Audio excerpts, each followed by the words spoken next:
अरण्य कांड कथा। कौए ने सीता के चरण में चोंच मारी। जय श्री राम जय श्री राम जय श्री राम जपते हैं। अच्छा मुहूर्त देख कर भरत ने खराओं विराजित किया। नंदी ग्राम में पनकुटी बनाकर मुनि वेश में निवास किया। वे नित्य पादुकाओं की पूजा करते, आज्ञा लेकर राज चलाते हैं। हृदय में सीताराम जी है, घर ही में शरीर तपाते हैं। सुंदर फूल चुन कर राम जी भांति भांति के गहने बनाते हैं। स्फटिक शिला पर बैठे प्रभु सीता जी को गहने पहनाते हैं। इंद्र का मूर्ख पुत्र जयंत श्री राम का बल देखना चाहता है। कौए का रूप धर कर सीता जी के चरणों में चोंच मारता है। रक्त देख कर श्री राम ने सिंह का बाण संधान किया। वह भागता चला गया, पर सबने उसका अपमान किया। नारद जी को दया आई, तुरंत राम के पास भेज दिया। भयभीत जयंत ने जाकर प्रभु का चरण पकड़ लिया। अपने किए कर्म से उत्पन्न फल मैंने पा लिया। कृपालु प्रभु ने उस कौए को काना करके छोड़ दिया। सीता सहित दोनों भाई अत्रि जी के आश्रम गए। श्री राम की छवि देखकर मुनि के नेत्र शीतल हो गए। हाथ जोड़ कर मुनि श्रेष्ठ प्रभु की स्तुति करने लगे। उनके विभिन्न गुणों को गाकर राम राम भजने लगे। अत्रि पत्नी अनसुईया ने सीता को देव वस्त्राभूषण दिए। कोमल वाणी से स्त्रियों के कुछ धर्म बखान किए। जय श्री राम जय श्री राम जय श्री राम जपते हैं। जय श्री राम जय श्री राम जय श्री राम जपते हैं। विशुद्ध भक्त को प्रभु वृक्ष के आड़ में छिपकर देखने लगे। सीता सहित राम लखन सरभंग ऋषि के पास गए। मुनि ने अपना जप तप सब प्रभु को दान दिए। भक्ति का वरदान पाकर मुनि ने शरीर त्याग दिया। प्रभु के कृपा से ओ वैकुंठ में निवास किया। आगे वन में प्रभु ने हड्डियों का ढेर देखा। राक्षसों ने मुनियों को खाकर इन हड्डियों को फेंक रखा।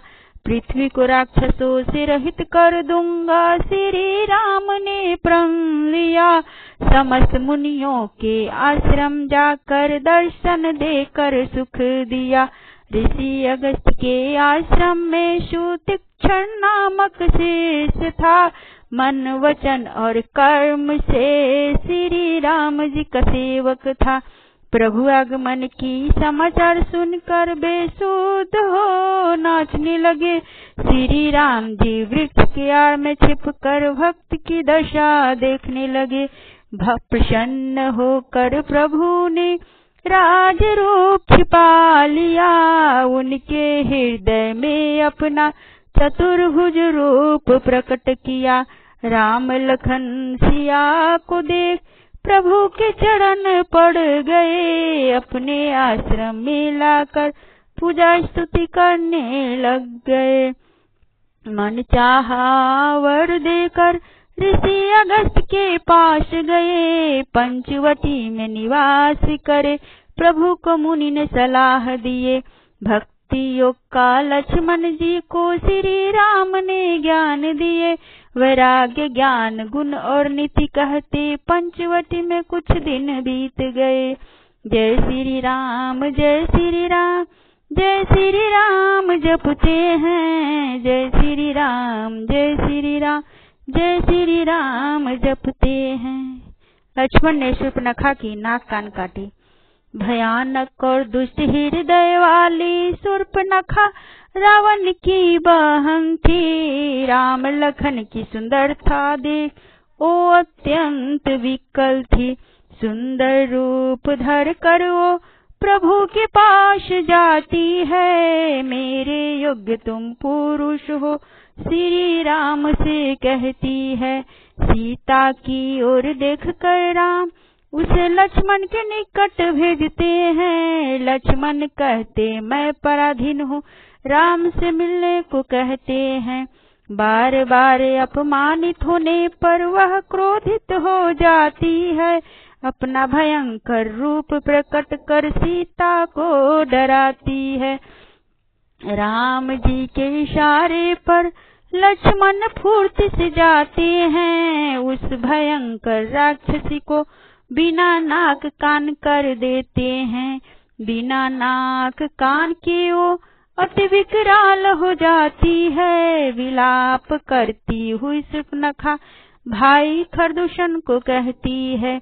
शूर्पणखा का हाल देखकर खरदूषण क्रोधित हो जाता है। सेनाओं को साथ लेकर श्री राम को ललकारता है। श्री राम ने पहले धनुष से बड़ा कठोर टंकार किए, जिसे सुनकर सारे राक्षस बहरे और व्याकुल हुए। शत्रुओं को कुपित जानकर प्रभु ने बहुत से बाण छोड़े। छाती, सिर, भुजा, हाथ पर जहाँ तहाँ पृथ्वी पर गिर पड़े। माया के स्वामी प्रभु ने एक बड़ी कौतुक करे। शत्रुओं की सेना एक दूसरे को राम रूप देख लड़ मरी। जय श्री राम, जय श्री राम, जय श्री राम जपते हैं। जय श्री राम, जय श्री राम, जय श्री राम जपते हैं। शूर्पणखा रावण को भड़काती है। खरदूषण का विध्वंस देखकर शूर्पणखा रावण को भड़काती है। अपनी ऐसी दशा का रावण को वृत्तांत सुनाती है। शूर्पणखा रावण से कहती है, राम लखन दशरथ के पुत्र हैं। देखने में अति कोमल बालक, श्रेष्ठ धनुधर, विभिन्न गुणों से युक्त हैं। मुनियों को सुख देने वाले वे शोभा के धाम है। उनके साथ एक सुंदर स्त्री है, राम उनका नाम है। उनके छोटे भाई ने मेरे नाक कान काटे। खरदूषण का वध सुनकर रावण के सारे अंग जल उठे। अपने बल का बखान करके रावण महल में आता है। चिंता के वश उसे रात भर नींद नहीं आता है। भगवान ने यदि अवतार लिया है तो मैं हठ पूर्वक वैर करूंगा। प्रभु की वाण से प्राण छोड़कर भवसागर तर जाऊंगा। इस तामस शरीर से भजन नहीं हो सकता है। यदि दोनों मानव है तो मेरे हाथों मर सकता है। रावण के लाड़थ पर चढ़कर मारीच के निकट जाता है। कपट मृग बनने के लिए मारीच को उकसाता है। लक्ष्मण जी जब फल लेने गए, राम जानकी से कहते हैं, तुम अग्नि में निवास करो, हम राक्षसों का नाश करते हैं। प्रभु के चरणों को हृदय धर कर सीता अग्नि में समा गई। उनकी बस छाया रही, प्रभु ने ऐसी लीला रची। जय श्री राम, जय श्री राम, जय श्री राम जपते हैं। जय श्री राम, जय श्री राम, जय श्री राम जपते हैं। कपट मृग बना मारीच का वध। मारीच कहता है दशीष, राम जगत के ईश्वर हैं, उनसे वैर न कीजिए, मनुष्य रूप में सर्वेश्वर है। रावण अति क्रोधित होकर मारीच को दुर्वचन कहता है, मेरे समान कोई योद्धा नहीं, तू मुझे ज्ञान सिखाता है। दोनों तरफ मरण देखकर ओ कपट मृग बन जाता है। जब रावण वन के निकट पहुंचा पंचवटी में आता है। सोने की सुंदर हिरन देखकर सीता राम से कहती है, इस मृग की छाल है सुंदर, मन को मोहित करती है। राम जी हाथ में धनुष लेकर दिव्य बाण चढ़ाते हैं। लक्ष्मण को समझा कर कहते, वन में बहुत से राक्षस फिरते हैं। बुद्धि और विवेक से समय का विचार करना, मैं मृग लाने जाता हूँ, तुम सीता का ख्याल रखना। माया रूपी मृग कभी निकट आ जाता है, कभी वो दूर भागता, कभी प्रकट हो जाता है।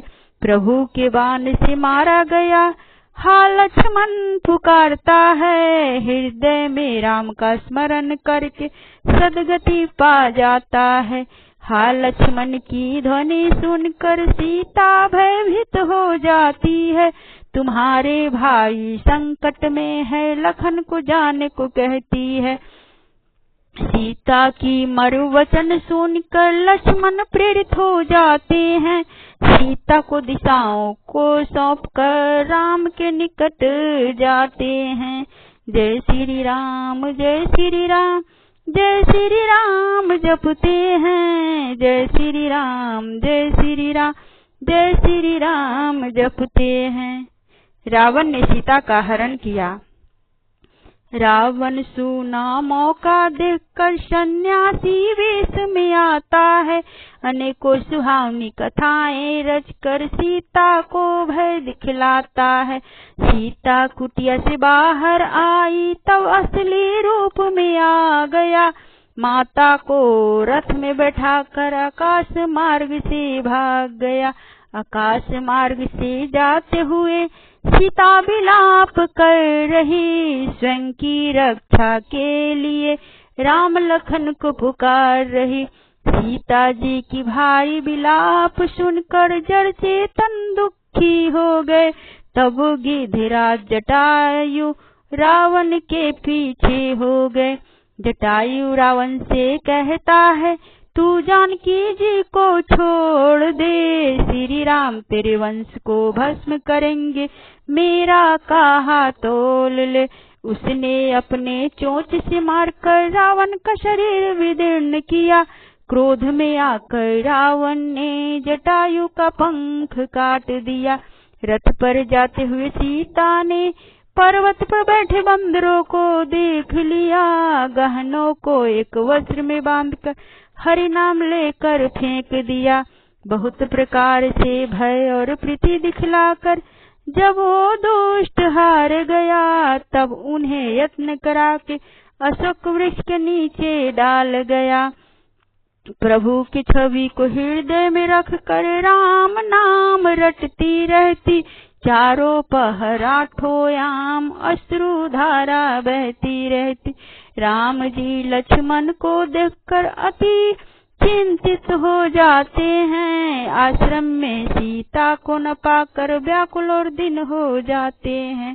जय श्री राम, जय श्री राम, जय श्री राम जपते हैं। जय श्री राम, जय श्री राम, जय श्री राम जपते हैं। राम लखन सबरी के कुटिया पधारे। साधारण मनुष्य की भांति राम जी विलाप करने लगे। पशुओं और पक्षियों से मृगनयनी सीता को पूछने लगे। अजन्मा और अविनाशी राम मनुष्य लीला कर रहे। महावीरही के भांति सीता जी को खोज रहे। भूमि पर जटायु को सिर पर हाथ फेर दिया। उसने कहा, रावण ने जानकी जी को हर लिया। अखंड भक्ति का वर मांगकर जटायु श्री हरि के धाम जा रहे। श्री राम उसका दाह संस्कार अपने हाथों कर रहे। राम लखन दोनों भाई सबरी के आश्रम पधारे। मुनि मतंग की वचन याद करके उन्होंने उनके चरण पखाड़े। वह प्रेम में मग्न हो गई, मुख से वचन नहीं निकलता है। बार बार चरणों में सिर नवाती, नेत्रों से जल छलकता है। प्रभु को मीठे फल खिलाती, वो प्रेम सहित खाते हैं। अति प्रसन्न होकर प्रभु नवधा भक्ति सुनाते हैं। पहली भक्ति है संतों का सत्संग, दूसरी है कथा पाठ, तीसरी है गुरु की सेवा, चौथी करो मेरे गुणों का गान। पांचवी भक्ति है राम पर विश्वास, छठा है वैराग्य धर्म, आचरण में लगे रहना। सातवीं में तुम राममय रहो, आठवीं में है जो मिले संतोष करना। नवी भक्ति है सरलता, सबके साथ कपट रहित वर्ताव करो, वह मुझे अत्यंत प्रिय है। जिनमें हो 9 में से एक भी ज्ञान सुनो। जय श्री राम जय श्री राम जय श्री राम जपते हैं। जय श्री राम जय श्री राम जय श्री राम जपते हैं। जय श्री राम।